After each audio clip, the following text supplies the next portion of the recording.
Primera de Corintios, capítulo 3, versículo del 1 al 15. Le vamos a dar lectura, pero no en este momento, sino pausadamente a lo largo del mensaje. El mensaje del día de hoy se llama Colaboradores de Dios. Y quiero comenzar, ya saben que yo soy muy preguntón, quiero comenzar con una pregunta. ¿Cuántos de los que están aquí quieren ser colaboradores de Dios? ¿Puedo ver su mano? ¿Cuántos quieren realmente ser colaboradores de Dios? Muy bien, baje su mano por favor. En el año de 1904 se estrenó el 27 de diciembre una obra de teatro llamada Peter Pan. ¿Han escuchado hablar de Peter Pan? Creo que todos conocemos, es una obra de teatro bastante famosa, después se convirtió en una obra literaria, en un libro, después fue hecho diferentes películas, quizá la más famosa sea la película de Disney, la película con el chico, con el traje tipo pijama verde que va. Peter Pan es un chico de 10 años que vive en el país de nunca jamás, es un lugar donde los niños no crecen. Los niños no crecen en ese país de nunca jamás. Él siempre es acompañado por su inseparable amiga Campanita. Bueno, ahora los niños modernos le llaman Tinkerbell. En mi tiempo era Campanita, pero ahora le llaman Tinkerbell, no sé qué pasó ahí, pero bueno, era Campanita, era su amiga, la que siempre la acompañaba. Y esta compañera, que es un hada, lo rocía de polvo de hada, y por eso Peter Pan puede volar. También porque tiene pensamientos alegres. En fin, ustedes han visto la película. ¿Por qué les cuento esto? Bueno, no porque sea fan de Peter Pan y porque quiera que ustedes conozcan esta historia, sino porque muchos años más adelante, les decía, esta obra se estrenó en 1904, pero en 1983 una persona llamada Daniel Kyle escribió un libro que hasta el día de hoy se sigue leyendo, que se llama El síndrome de Peter Pan. ¿Y de qué se trata? Bueno, el síndrome de Peter Pan se refleja en personas que tienen temor a tomar las responsabilidades propias de la edad adulta. Gente que no quiere crecer, gente que no quiere madurar, gente que vive toda su vida de una manera irresponsable, no quiere tener un trabajo estable, no quiere casarse, no quiere formar una familia, y no porque no quieran, ni tampoco por egoísmo, sino simplemente porque tienen un temor constante a realizar las actividades propias de la edad adulta, no quieren hacerlo. De hecho, en 1983 no fue tan famosa tomada esta teoría de este hombre. ¿Por qué? Porque en 1983 no se pensaría en lo que vemos el día de hoy. Vemos al día de hoy gente de 30, 35, 39, 40 años, pero que quieren seguir viviendo como si tuvieran 19, 18 años. Entonces en la actualidad ha tomado mucha fuerza este llamado síndrome de Peter Pan. Y cuando yo estaba leyendo esto me acordé de algo, me acordé de que parece ser que en las iglesias, en el cuerpo del Señor, hay una enfermedad crítica precisamente del síndrome de Peter Pan, porque muchos de los que venimos a la iglesia no queremos crecer, no queremos madurar. Y no hablo en el sentido natural, porque aquí de repente dicen, no, yo me acuerdo cuando tenías 10 años menos y 20 kilos menos también. De repente nos acordamos. No hablo de la edad natural, sino hablo del crecimiento espiritual. Muchos creyentes no queremos crecer. No, le buscamos, le damos la vuelta al crecimiento, al compromiso. Nos mencionaba el día de hoy el hermano Gerardo, ¿cuántos no se han bautizado? Pocos levantaron la mano, espero que realmente sean pocos. Pero ¿sabe por qué mucha gente no se quiere bautizar en las iglesias? Porque consideran o tienen la idea de que eso les va a dar un mayor compromiso y yo no estoy listo. No me quiero comprometer, no estoy listo para un compromiso tan grande. Y en el cristianismo primitivo, las primeras iglesias, el hecho de que alguien escuchara la palabra de Dios y creyera, lo primero que hacía, ¿saben qué era? Bautizarse. A grado de que en la Biblia tenemos ejemplo de personas que escuchan el mensaje de la palabra de Dios y creen, y al momento, inmediatamente, minutos después, son bautizados. Y nosotros decimos, es que un año más, el próximo año ya lo voy a considerar para bautizarme porque no me siento listo, no creo tener el compromiso para el Señor. Y la Biblia no enseña eso. La Biblia enseña que nosotros tenemos que buscar crecer, madurar. ¿Por qué? Y les voy a adelantar un poco algo acerca del mensaje, porque todos levantaron, la mayoría levantó la mano cuando les pregunté cuántos quieren colaborar con Dios. Y ¿saben quiénes colaboran con Dios? Solamente pueden colaborar con Dios los cristianos que son maduros. Los niños no colaboran, ¿por qué? Porque no pueden. Los niños son para que estén cuidándolos. Los niños, como la pequeña que teníamos aquí hace un momento en la presentación, yo no puedo pedirle que haga algo. ¿Por qué? Porque no está preparada. Todavía no tiene la capacidad para... La próxima semana que venga Dulce y que nos ayude a hacer la limpieza, por favor. No puede. ¿Por qué? Porque solamente tiene unos cuantos meses. Entonces, solamente los maduros, los cristianos que han crecido en el Señor, pueden ser colaboradores. Los niños no pueden. Los niños son niños. Los niños están para cuidarlos. Los niños están para protegerlos, para enseñarles, para darles los inicios de la fe. Y les contaba hace un momento atrás, muchas veces nos preguntamos por qué las iglesias no crecen, o por qué nuestra iglesia no crece. Bueno, muchas veces también la respuesta es porque los niños no pueden cuidar niños.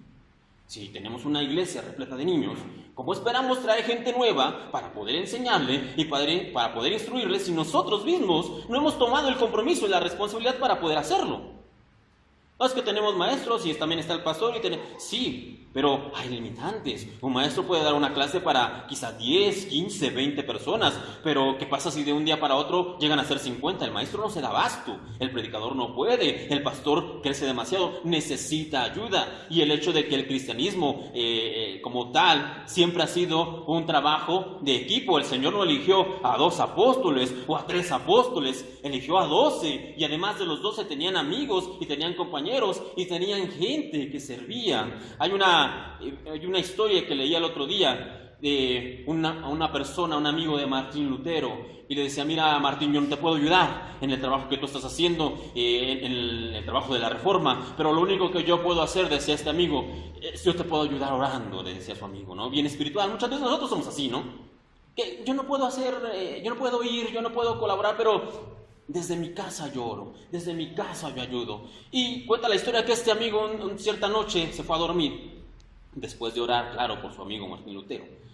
Y mientras dormía dice que él tuvo un sueño, y en el sueño veía a un hombre en un campo, y decía que la cosecha era mucha, y el trabajo era demasiado, pero solamente había un hombre trabajando. Y eso dice que le conmovió enormemente, y se acercó hacia el hombre, y cuando el hombre se levantó para mirarle, volteó, y era su amigo Martín Lutero, que solo él estaba trabajando para cosechar todo ese campo, y se dio cuenta que sus oraciones no eran suficientes.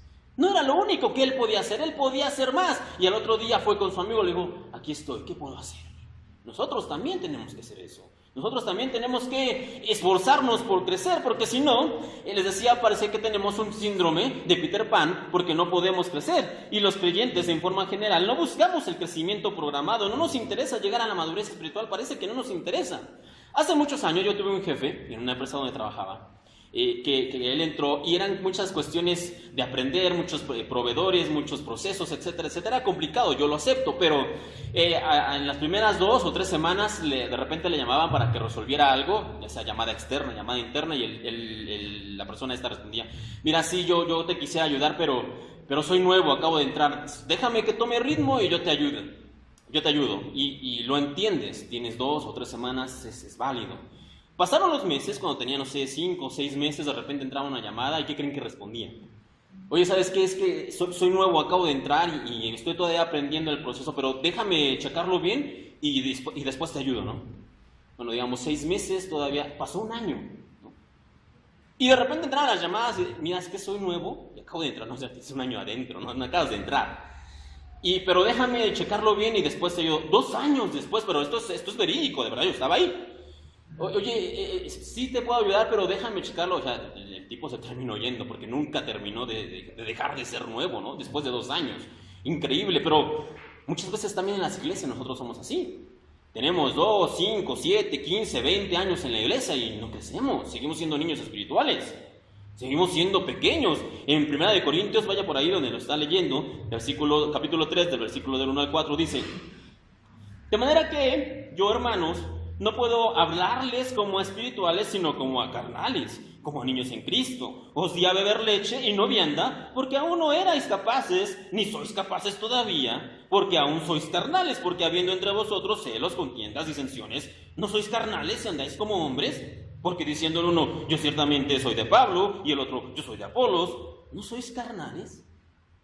Pablo está aquí hablando de los corintios y se encuentra aquí en un problema porque los creyentes de esa iglesia no habían crecido espiritualmente, no habían desarrollado sus dones, no habían desarrollado sus talentos, no se habían concentrado en crecer y en madurar espiritualmente y seguían como los niños chiquitos peleándose. No es que mi predicador favorito es Pablo, no, el mío es Apolos, no, yo soy de Cristo, no yo soy de Pedro, no, y estos creyentes en la iglesia de Corinto no habían crecido y Pablo se frustra un poco, le dice, no es posible que después de todo lo que se les ha enseñado, ustedes les tengan que seguir hablando como niños. No es posible, dice el apóstol Pablo. ¿Cómo es posible que no hayan madurado? Ahora, bien, la pregunta aquí sería, ¿cómo saber yo si soy un niño o si soy un creyente maduro? Porque por ahí hay cierto escozor de repente. Si yo preguntara en este momento, no voy a preguntar, pero si yo preguntara, ¿cuántos de aquí son creyentes maduros? Seguramente nadie levantaría la mano. ¿Por qué? Por humildad, por una cierta retinencia de decir, es que no puedo aceptar que soy maduro, me voy a ver muy soberbio, muy orgulloso.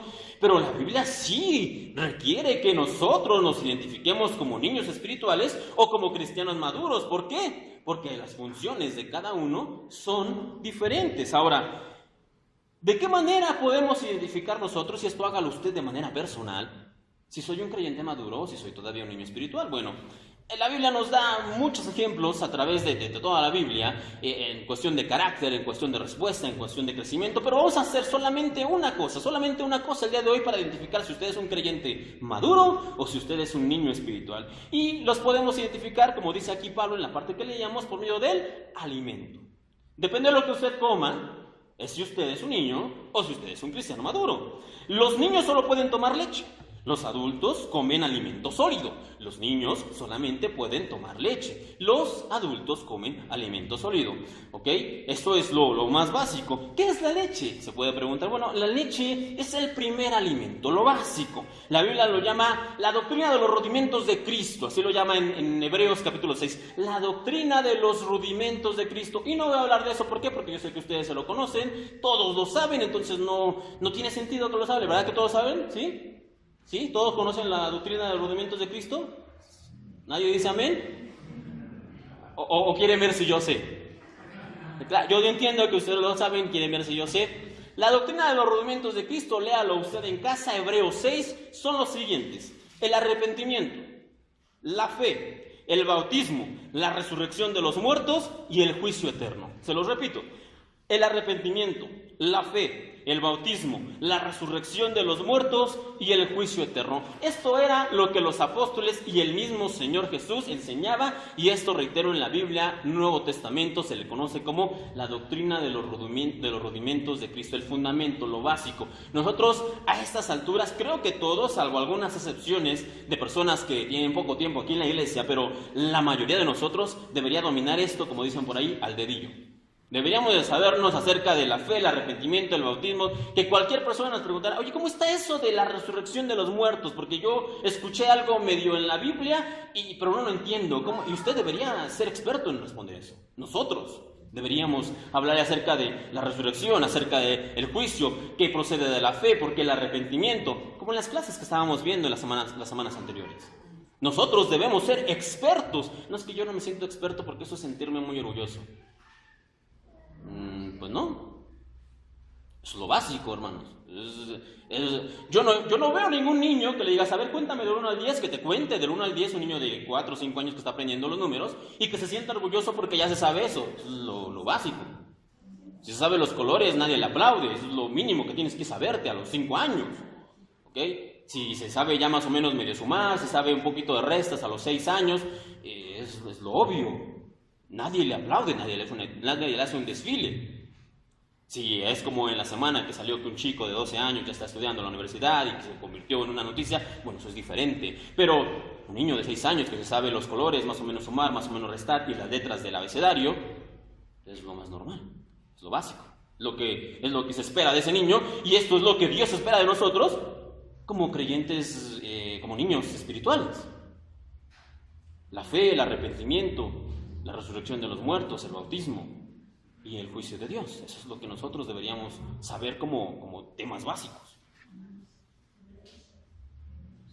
Por otro lado, una persona madura come alimento sólido, lo que podríamos llamarle carne. ¿ok? ¿Y qué es la carne? Bueno, la carne, y aquí quiero hacer una aclaración, si bien es cierto que los rudimentos es conocimiento, es saber algo, la persona que es madura no se determina, digamos, o no se puede evaluar por medio de conocimiento, porque alguno pudiera pensar, bueno, un cristiano maduro, ¿okay?, es aquel que conoce mucha Biblia, que ha ido a un seminario, que sabe desmenuzar la palabra de Dios.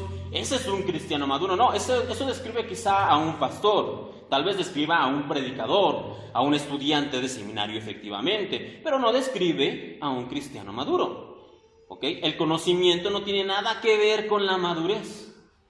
El conocimiento no es requisito, digamos, para la madurez.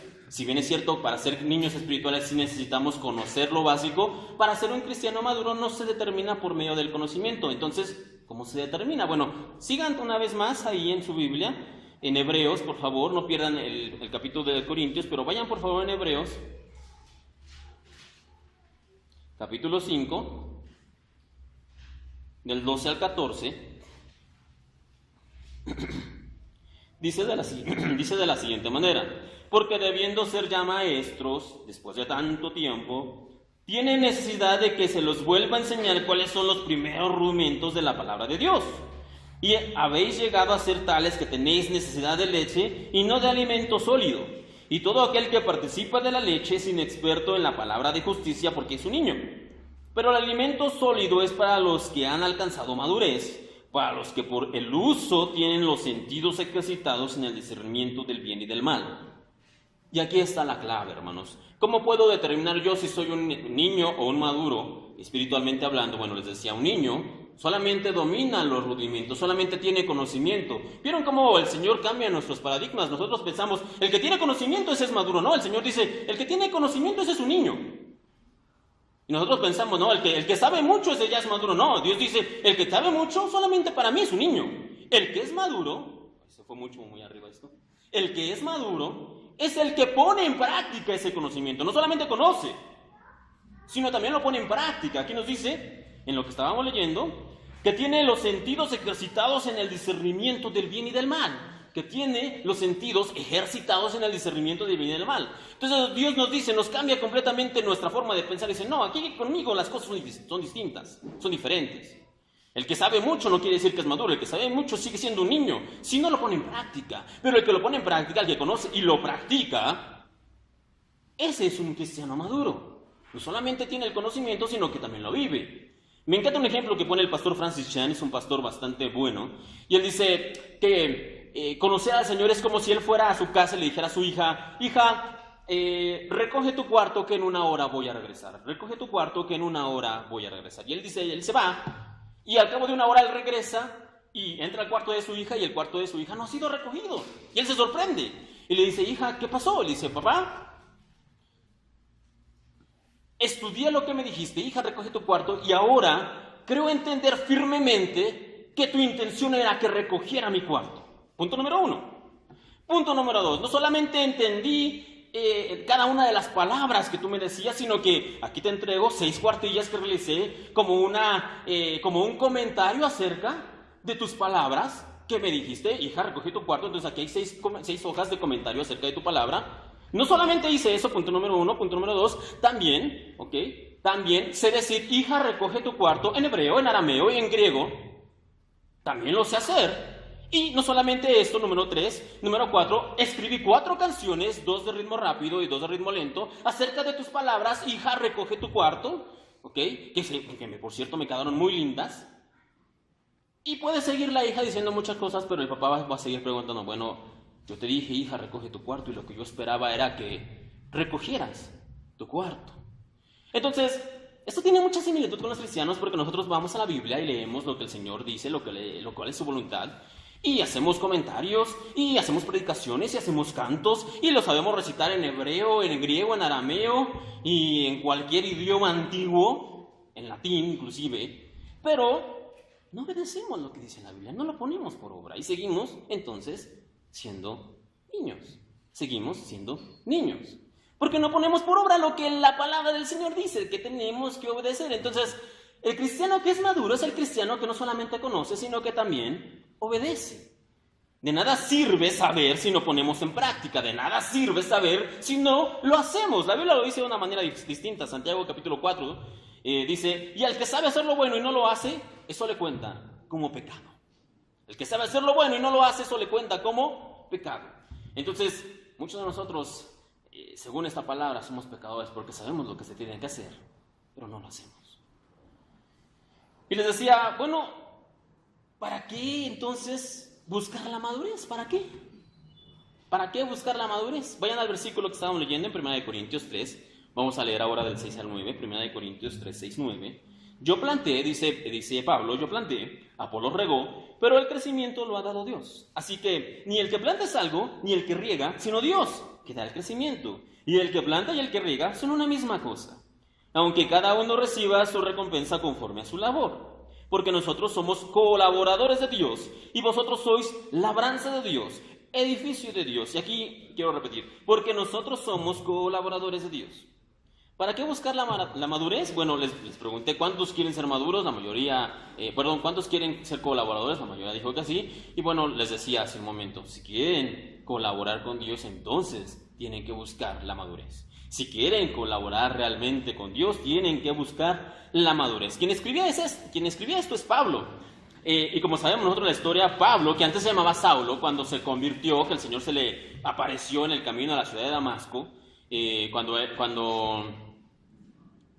el Señor se le apareció a Pablo, en ese momento se llamaba Saulo, él entró a la ciudad después de que había quedado ciego. El Señor mandó a un hombre para que le curara la ceguera, y Pablo no se convirtió inmediatamente en un colaborador de Dios.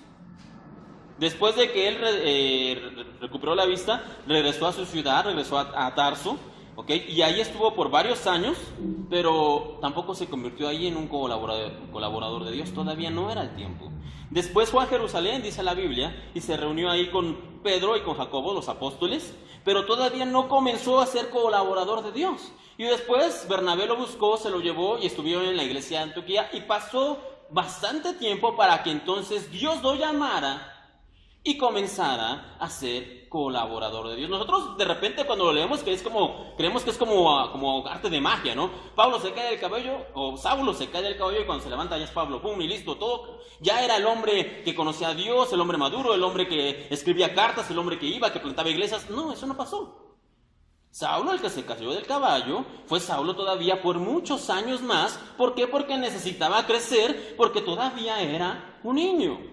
Pero cuando él mismo se determinó crecer y llegó su madurez espiritual, el mismo Señor lo determinó y dijo, ahora sí, sepárenme a Bernabé y sepárenme a Saulo porque los voy a usar en mi obra. Pero eso no fue de un día para otro, pasaron años.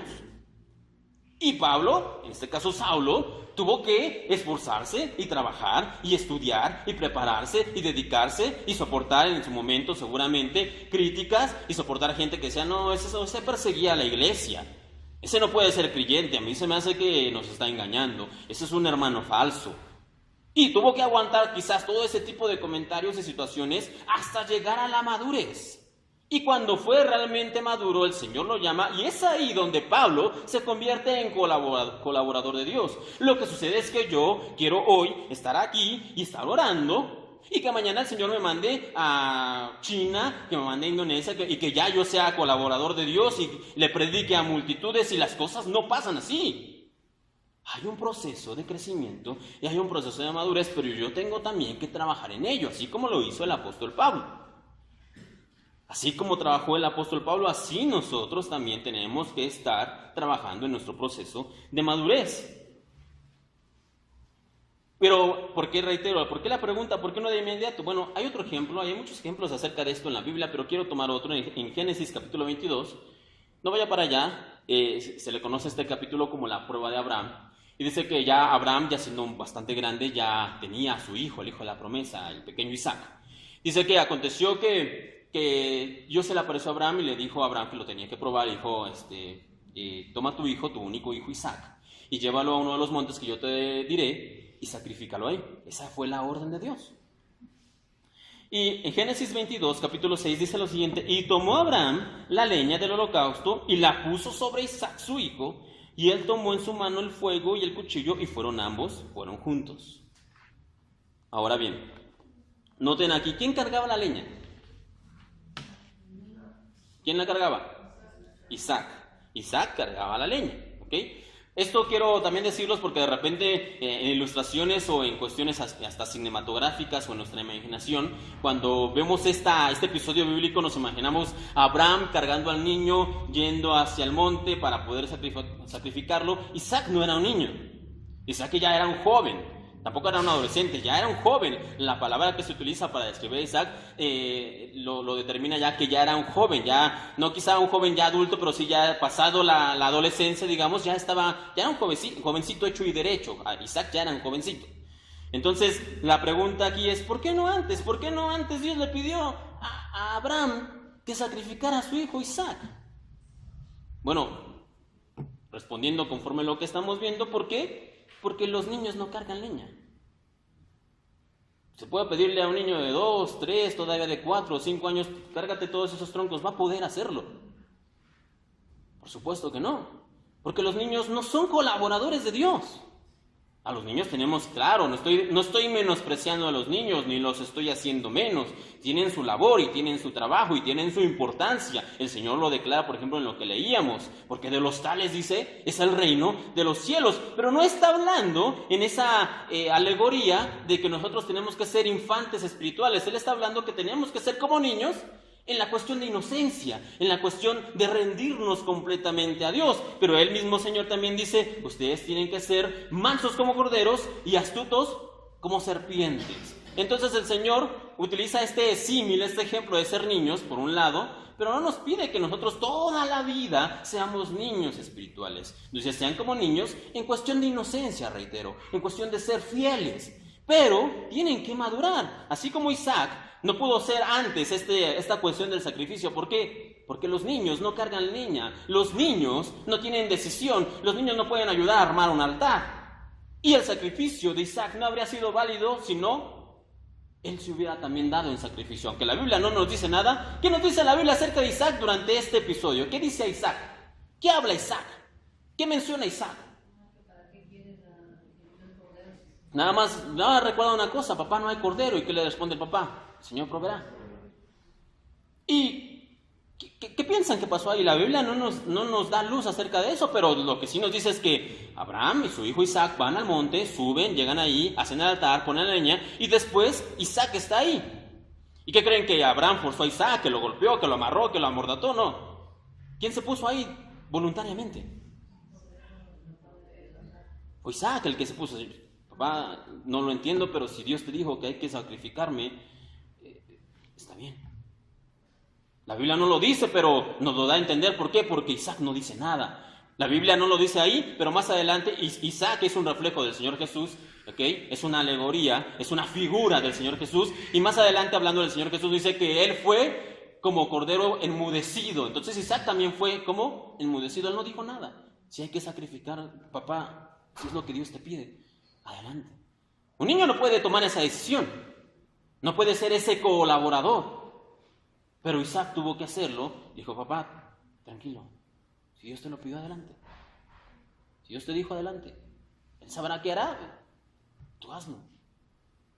Hemos creído en Él todo este tiempo. Tú me has contado cómo yo soy el hijo de la promesa, cómo yo soy un milagro viviente. El Señor sabrá qué hará. Tú adelante, tú hazlo. Porque los maduros son los que son colaboradores. Los niños no colaboran. Los niños no pueden ser colaboradores. Y de ahí que nosotros quizá podamos ya ir entendiendo acerca quizá las palabras del Señor que Él dice en Mateo 9, 36, 38. Mateo 9, 36, 38. Dice que el Señor subió a un monte y dijo, y al ver a las multitudes, tuvo compasión de ellas porque estaban desamparadas y dispersas como ovejas que no tienen pastor. Entonces dijo a sus discípulos, a la verdad la mies es mucha, mas los obreros pocos. Rogad pues al Señor de la mies que envíe obreros a su mies. Rogad pues al Señor de la mies que envíe obreros a su mies. Y aquí nosotros a veces pensamos, sí, que haya más cristianos, sí, que haya más gente en las iglesias. Aquí no está orando por cristianos, ni está orando por creyentes. ¿Qué es lo que dice? Rogad al Señor de la mies que envíe, ¿qué? Obreros. ¿Y los obreros quiénes son? Los que trabajan. ¿Y quiénes son los que trabajan? Los que son maduros. La oración del Señor no es que haya mucha gente en la iglesia. La oración del Señor es, ya hay mucha gente en la iglesia, pero necesito gente que los atienda. Necesito gente que sea mis ojos y mis manos y mi boca y que les entregue el alimento y la palabra necesaria. Eso es lo que el Señor necesita, gente y mucha. Pero no está recibiendo lo que necesita. ¿Por qué? Porque no hay colaboradores maduros que hagan el trabajo. Y ese es el problema, eso es lo que el Señor está rogando. El Señor no está rogando que haya mucha gente, que haya una iglesia llena. Él mismo lo dice, el lugar ya está lleno, la mies es mucha, la cosecha es grande. Pero no tengo gente que vaya, no tengo gente que les hable, no tengo gente que sepa con madurez predicar el Evangelio correctamente. Porque la primera de cambio se va, porque la primera de cambio se enoja, porque en esta iglesia no hay amor. Por sonceras como esa, gente que dice, no, es que en la iglesia son hipócritas, ¿no? Yo no veo a nadie quejándose en la playa, y la playa está llena de gente hipócrita, ¿no? Gente que se opera, gente que se pone los cuadritos, que se agrega adelante, que se agrega atrás. O sea, la playa está llena de hipócritas, yo no veo gente quejándose, no, es que la playa está llena de hipócritas, yo no voy por eso a la playa. Los hipócritas somos nosotros, que no queremos realmente seguir a Dios. Y dicen, no, le ponen como pretexto, es que en la iglesia hay mucha gente hipócrita, yo por eso no voy a la iglesia. Yo no veo que te estás quejando en otros lados y todos lados están llenos de hipócritas. Lo que no quieres es venir a la iglesia y servir fielmente a Dios. Lo que no quieres es venir y madurar espiritualmente. Eso es lo que no quieres, eso es lo que no queremos. Y entonces la pregunta aquí es, ¿cómo maduramos? Porque alguno de los que estamos aquí seguramente dirá, bueno, yo quiero madurar. ¿Cómo maduramos? Bueno, la respuesta es sencilla. Obedeciendo a Dios, obedeciendo su palabra, obedeciendo lo que Él manda. La práctica es otra cosa. La respuesta es sencilla, obedeciendo. Ya que practiquemos lo que es, ya eso es otra cuestión. Ya eso es otra cosa. Pero la respuesta es sencilla. ¿Cómo nosotros vamos a madurar? Obedeciendo. ¿Ok? Y la madurez comienza con nosotros cuando de simples oidores nos convertimos en personas que realmente practican la palabra de Dios. Santiago 1:22 dice, pero sed hacedores de la palabra y no tan solamente oidores. Pero sed hacedores de la palabra y no tan solamente oidores. Pero ¿qué es obedecer o qué tengo que obedecer? No, pues los mandamientos de Dios. ¿Cuáles? Pues todos, pero son muchos. No te preocupes, afortunadamente el Señor Jesús hizo un resumen de todo. Mateo 12, 30 y 31 dice esto. Amarás al Señor tu Dios con todo tu corazón y con toda tu alma y con toda tu mente y con todas tus fuerzas. Este es el principal mandamiento. Y el segundo es semejante. Amarás a tu prójimo como a ti mismo. No hay mandamiento mayor que estos. No te preocupes, si tu queja o tu problema o tu dificultad es que son muchos los mandamientos que el Señor manda, comienza obedeciendo estos dos. Él dice que ninguno mayor hay que estos. Ama al Señor tu Dios y ama a tu prójimo como a ti mismo. Tu problema es que no tengo buena memoria, no tengo retención, no me los voy a aprender, no me los sé, no los conozco. No tengas problema. Estos dos son los mandamientos básicos. Si nosotros los obedecemos, comenzaremos el camino de la madurez. Vaya una vez más a su Biblia, ya para ir terminando, Corintios 3, vamos a leer el versículo 10 y 12, o 10, 11 y 12. Conforme la gracia de Dios que me ha sido dada, dice Pablo, yo como perito arquitecto puse el fundamento y otro edifica encima, pero cada uno mire cómo sobreedifica, porque nadie puede poner otro fundamento que el que está puesto, el cual es Jesucristo. Y si sobre este fundamento alguno edificare oro, plata, piedras preciosas, madera, heno, hojarasca, la obra de cada uno se hará manifiesta, porque el día la declarará. Pues por el fuego será revelada, y la obra de cada uno, cual sea el fuego, la probará. Nuestra obediencia, hermanos, se puede medir, digamos, en dos tipos de materiales. El primer tipo, que vemos en lo que acabamos de leer, es el oro, la plata y las piedras preciosas. Y el segundo tipo de materiales, o el segundo tipo de obediencia que vamos a encontrar aquí, es la madera, el heno y la hojarasca. Dos tipos de materiales, y nótese que Dios no se queja por el tipo de materiales. Él nos permite construir con lo que nosotros queramos. Lo que dice aquí Pablo es, bueno, aquí está ya el fundamento que es Cristo, y sobre ese fundamento cada uno de ustedes va a sobreedificar el edificio que cada uno quiera. Y para construir ese edificio, cada cual de ustedes puede utilizar los elementos que guste. Puedes utilizar oro, plata y piedras preciosas, o puedes utilizar madera, heno y hojarasca, pero ten en cuenta algo, que al final del día, al final de los tiempos, tu obra va a ser probada. Y no cualquier tipo de prueba. Dice la Biblia, conforme a lo que leímos, que nuestra obra va a ser probada por fuego. Nuestra obra, nuestra obediencia, nuestro tipo de obediencia va a ser probada por fuego. Y el oro y la plata y las piedras preciosas no tienen problema de pasar por fuego porque no les hace nada. Pero el heno, la madera y la hojarasca va a ser consumida. Entonces la pregunta ahora sería, ¿qué tipo de material estoy utilizando en el edificio que estoy construyendo? ¿Qué tipo de obediencia estoy dando yo a Dios? La madera, el heno y la hojarasca son una obediencia superficial, una obediencia de domingo. Una obediencia que solamente es por conveniencia y que realmente no es sincera. Una obediencia que yo vengo y pongo mi linda cara los días domingo y digo amén y aleluya y gloria a Dios y hermano y hermana y canto con todo lo que tengo, pero de lunes a viernes o de lunes a sábado mi vida es completamente distinta. Y ese es un problema, es una obediencia solamente de conveniencia, de momento, una obediencia dominical. Y esa obediencia nos sirve. Por otro lado están los elementos de oro, plata y piedras preciosas. Y eso es una obediencia por amor. Es una obediencia que entiende que tu vida necesita un cambio y que para lograrlo necesitas obedecer. Es una obediencia que muestra el agradecimiento que tenemos para Dios. Es una obediencia que nos lleva a dejar el pecado atrás, a cambiar completamente en un giro de 180 grados nuestra vida pasada. Y nos convierte realmente en siervos y colaboradores de Dios. Esa es la obediencia que se refleja en materiales como el oro, la plata y las piedras preciosas. Pero la pregunta, reitero, es ¿qué clase de colaborador eres tú?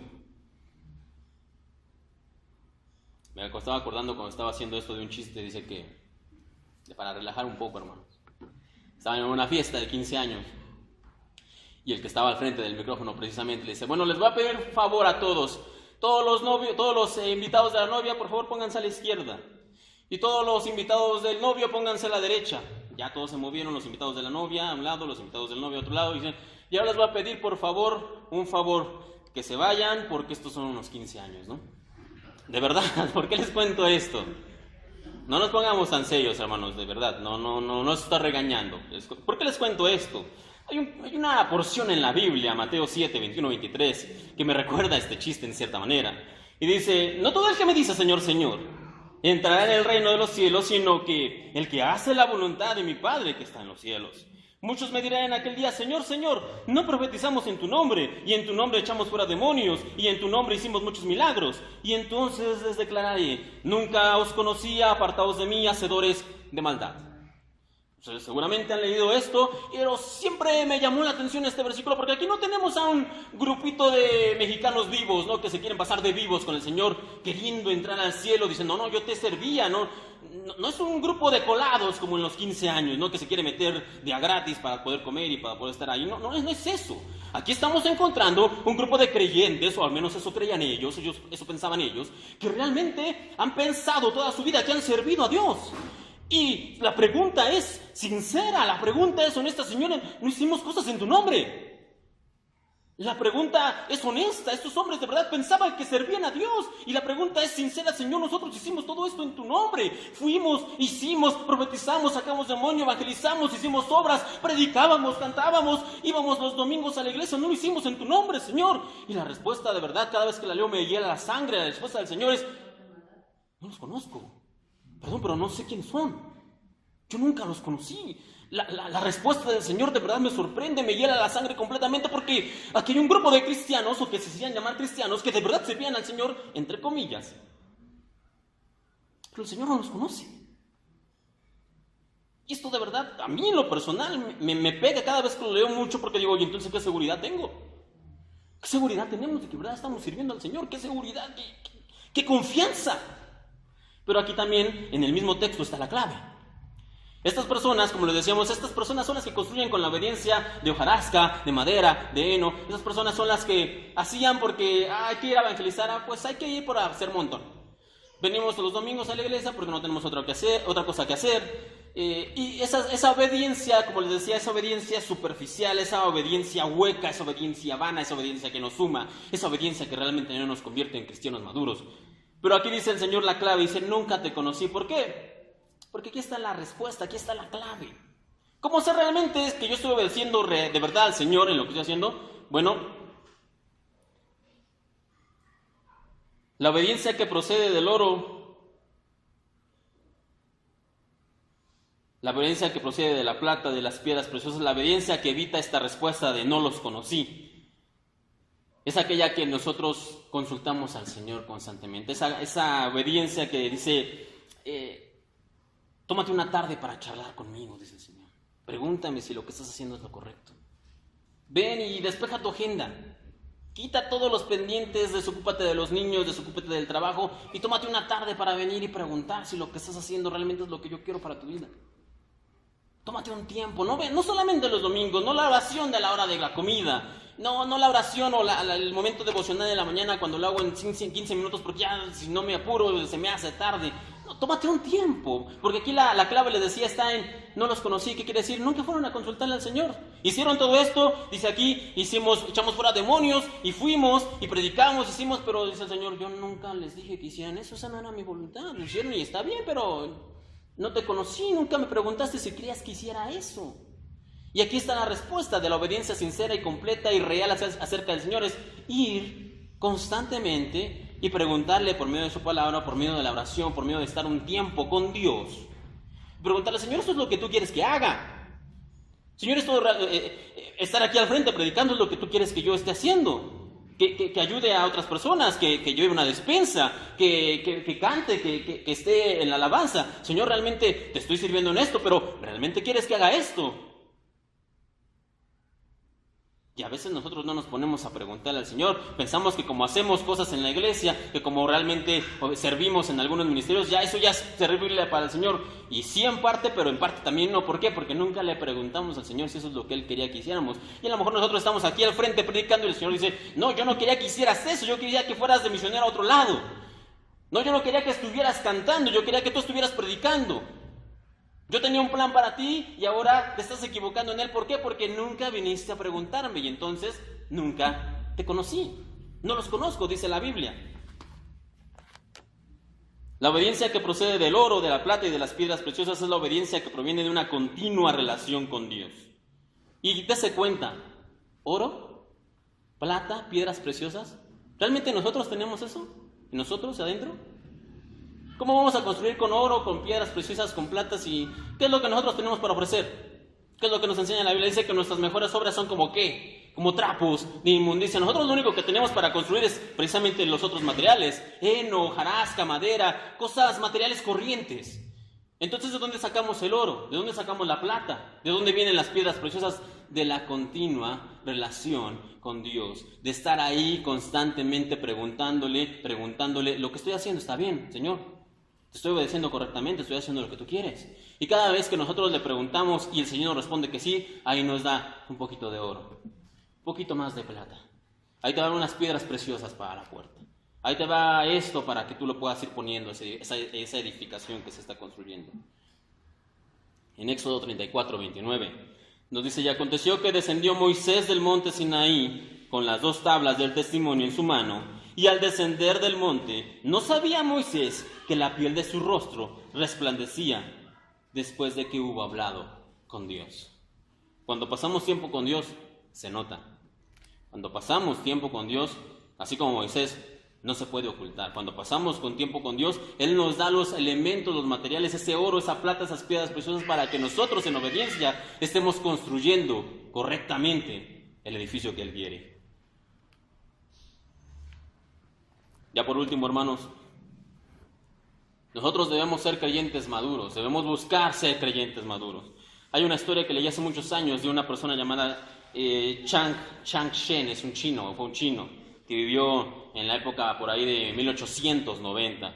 Él era una persona que vivía en una aldea, y no les puedo decir cómo les decían en chino, no hablo chino, pero la traducción es el hombre sin ninguna bondad en él. El apodo que le decían en él, la traducción es el hombre sin ninguna bondad en él. Era, como dice la canción, borracho, parrandero y jugador, era mujeriego, había dejado a su esposa, había dejado a sus hijos, era lo peor de lo peor, la basura de la aldea, era lo más malo. De hecho, la gente se alegró cuando en algún momento a él le llegó una infección en los ojos y perdió la vista. Perdió completamente la vista y la gente le decía, sí, eso te pasa porque todo lo malo que eres, los dioses te han castigado, le dijeron a este hombre Chang. Y mientras él se había quedado ciego, él escuchó que en una aldea cercana había un hospital de extranjeros que se había colocado y que posiblemente podían ayudarle con lo de sus ojos. Entonces, como pudo, porque nadie quería ayudarle, pero como pudo, él se movió y alcanzó a llegar hasta ese hospital. Lamentablemente, cuando él llegó, le dijeron, no tenemos espacio, ya no tenemos camas, no puedes estar aquí, no te podemos ayudar. Pero el misionero del hospital, cuando lo vio a él, cuando vio a este hombre tan conmovido, porque había hecho todo lo posible para llegar a esa aldea, le dijo, está bien, entra, y le cedió su propia cama al misionero. Y lo trataron a este hombre acerca de sus ojos, su infección, y pudo recuperar parcialmente su vista, pudo volver a ver. Pero el hecho de que le regresaran la vista no fue lo importante. Él no solamente recobró la vista natural, sino que tuvo una nueva vista, tuvo una vista espiritual. Porque el misionero durante el tiempo que estuvo ahí le compartió acerca del Señor, y Chang se convirtió al Evangelio, se convirtió al Señor. Después de esto y después de que ya había sido sanada, Chang le preguntó al misionero, ¿puedes bautizarme? Yo escuché y quiero ser bautizado, pero el misionero ya tenía experiencia con otras personas que habían tenido una conversión emocional solamente de momento, de rato. Le dijo, no. ¿Sabes qué? Regresa a tu aldea y en cuanto pueda, voy a ir a visitarte. Y si tú todavía tienes esa convicción, yo te bautizo. Y entonces él regresó a su aldea y lamentablemente el misionero no pudo ir hasta 5 meses después. Sí, pues se le complicó por cuestiones de trabajo y 5 meses después regresó y cuando el misionero iba de camino, Chang se enteró y lo salió a recibir. Y lo recibió con un abrazo y el misionero le dijo, ¿todavía quieres bautizarse? Y Chang le dijo, sí, por supuesto, solamente que quiero preguntarte algo. ¿Puede bautizarse conmigo algunas personas? Porque Chang había compartido su fe y la gente había visto el milagro de la transformación en su vida. Le dijo, sí, por supuesto, tráelos. Y Chang regresó con 400 personas para ser bautizados. ¿Qué podía enseñarles un hombre que se acababa de convertir? Era, digamos, un niño espiritual, entre comillas, sí. Pero un niño espiritual se convierte en un hombre maduro, en una madurez espiritual. ¿Cuándo qué? Cuando obedece, y él obedeció. Él regresó y hizo lo que nos dice la Gran Comisión. Compartió el mensaje del Evangelio. Entonces se da cuenta, no es una cuestión de conocimiento, no es una cuestión de saber mucha Biblia y muchos textos y saber desglosarlos. Y claro que es importante para poder hacer bien el trabajo. Pero más allá de eso, lo más importante es la obediencia. Después de eso, dicen los que conocieron a este hombre que los misioneros tenían más trabajo siguiendo a este hombre porque le iba por las aldeas predicando y en bautizar a todos los que se convertían, que dejaron de hacer su propio trabajo de misioneros. Y mucha gente llegó al conocimiento del Señor. Unos años después, unos 8 o 10 años después, se levantó la revolución Boxer, que se llama en 1901 en China, donde fue un movimiento de nacionalismo, donde sacaron a todas las empresas extranjeras, a todos los extranjeros, misioneros extranjeros, y a todos los que se habían convertido a las religiones extranjeras, les decían ellos, entre ellas el cristianismo, a muchos de ellos los mataron, entre ellos a este hombre. Y hubo más calculan que entre 50,000 y 100,000 personas muertas por esa revolución. Entonces, pero, ¿por qué lo mataron? Eso también es parte importante de su testimonio. Cuando escucharon que esta revolución llegaba a la aldea donde él estaba cerca, entonces lo escondieron. Y cuando tomaron presos a los cristianos de esa aldea, dijeron, pueden matarnos a nosotros, pero mientras no acaben con Chang, dijo uno de los cristianos que estaban en esa aldea, nosotros moriremos, pero él se levantará, él ayudará a que se levanten 10 más que nosotros. Por eso lo buscaron y por eso lo mataron. ¿Por qué? Porque se había convertido en un gran evangelista, en una gran persona que compartía el mensaje del Evangelio. A pesar de que solamente, digamos, entre comillas, para algunos dirán, solo un niño espiritual tiene el conocimiento básico. Sí, pero un niño que tiene el conocimiento básico y obedece, ya no solamente un niño, se convierte en un cristiano maduro. No se trata de conocimiento, el proceso de madurez se trata de obediencia, de pasar tiempo a solas con Dios. Es el tiempo en el que pasamos con Dios, es el tiempo en el que aprendemos a conocer su voluntad, a obedecerlo, no según el mandamiento de los hombres, sino según el anhelo del corazón de Dios. Es en ese tiempo cuando el Señor nos da los materiales finos que necesitamos para la edificación que estamos construyendo. Es en esos momentos cuando nosotros crecemos y maduramos, y es así como nos convertimos realmente en colaboradores de Dios. La iglesia necesita, hay un libro que se llama Biografías de Grandes Cristianos, Orlando Buller lo escribe. Obviamente el libro tiene muchas biografías, pero al final hay un capítulo que estuve pensando todo este tiempo, porque el último capítulo se llama El Salvador espera y el mundo carece. Y el escritor dice, El Salvador espera gente que se comprometa y que realmente trabaje para el Señor, pero el mundo carece de ellos. Cierro sus ojos, vamos a orar. Señor, te damos gracias en esta tarde por el tiempo que podemos compartir aquí con tu palabra y por el mensaje que tú nos estás dando. Y Señor, que nosotros realmente podamos comprometernos y tener el anhelo de ser cristianos, no niños espirituales, Señor, sino cristianos maduros. Y no lo hacemos, Señor, por orgullo, por vanidad, Señor, para que la gente nos aplauda, sino que lo hacemos, Señor, porque queremos ser colaboradores tuyos, queremos ayudarte en algo, queremos, Señor, ser fieles, queremos ser un poco de ayuda, Señor, en la gran labor que hay, en la gran cosecha que ha de venir. Que nosotros realmente podamos, cada uno de los que han escuchado esta mañana, incluyéndome, ser comprometidos para madurar, Señor, y entonces poder llevar también a otros a ese conocimiento, a otros niños espirituales, para que cada uno de nosotros también crezcamos y juntamente nos podamos edificar unos a otros y de esta manera, como declara tu palabra, ir creciendo hasta la estatura del varón perfecto que es tu Hijo Jesucristo. Ese debe ser nuestro anhelo, ese debe ser nuestro deseo. Si está en nosotros, Señor, ayúdanos a cumplirlo. Y si no lo tenemos, Señor, que nosotros realmente podamos atraparlo, contenerlo, conseguirlo y trabajar en eso, Señor. Trabajar en querer ser cristianos que crecen, cristianos maduros, cristianos que ayudan, cristianos que aportan, cristianos que son colaboradores tuyos. Te damos gracias en esta mañana, te pedimos que por favor lleves con bien a las personas a sus hogares y que bendigas esta tarde. En el nombre de tu Hijo Santo, el Señor Cristo Jesús, te lo pedimos por favor. Amén.